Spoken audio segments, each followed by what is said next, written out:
তুরস্কের ইস্তাম্বুলের বৈঠকে যুদ্ধবন্দী বিনিময়ে ঐক্যমতে পৌঁছালেও যুদ্ধবিরতি নিয়ে একমত হতে পারেনি রাশিয়া ও ইউক্রেন। এই পরিস্থিতিতে দুপক্ষের মধ্যে মধ্যস্থতার ভার নিজের কাঁধে তুলে নিলেন মার্কিন প্রেসিডেন্ট ডোনাল্ড ট্রাম্প।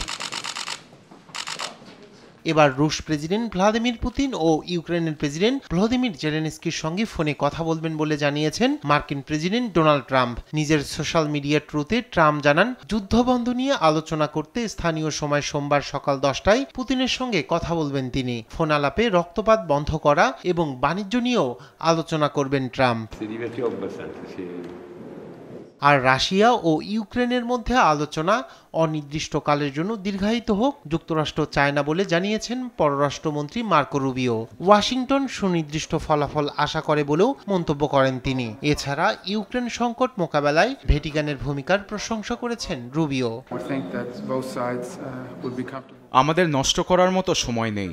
পৃথিবীতে আরও অনেক কিছু ঘটেছে যেগুলোর দিকেও আমাদের মনোযোগ দেওয়া উচিত। তাই আমরা কেবল অন্তহীন আলোচনার এই প্রক্রিয়ায় জড়িত থাকতে চাই না। এই মুহূর্তে কিছু অগ্রগতি প্রয়োজন। এদিকে পোপ লিও চতুর্দশের অভিষেক অনুষ্ঠানে যোগ দিতে রোমে অবস্থান করছেন কানাডার প্রধানমন্ত্রী মার্ক কার্নি এবং ইউক্রেনের প্রেসিডেন্ট ভলোদিমির জেলেনস্কি। শনিবার রোমে কানাডিয়ান দূতাবাসে বৈঠকে বসেন এই দুই নেতা। এ সময় ইউক্রেনের প্রতি পূর্ণ সমর্থন পুনর্ব্যক্ত করেন কার্নি।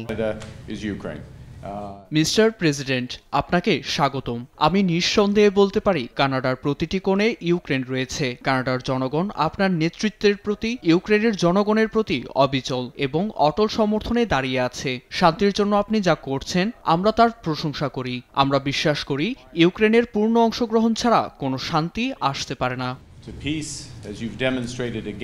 এছাড়াও শনিবার রোমে আলাদা এক বৈঠক করেন জার্মান চ্যান্সেলর ফ্রেডরিক মের্জ এবং ইতালির প্রধানমন্ত্রী জর্জিয়া মেলোনি। উভয় নেতাই রাশিয়ার উপর চাপ বাড়াতে ইউরোপীয় ইউনিয়নকে জোরালো ভূমিকা নিতে আহ্বান জানান।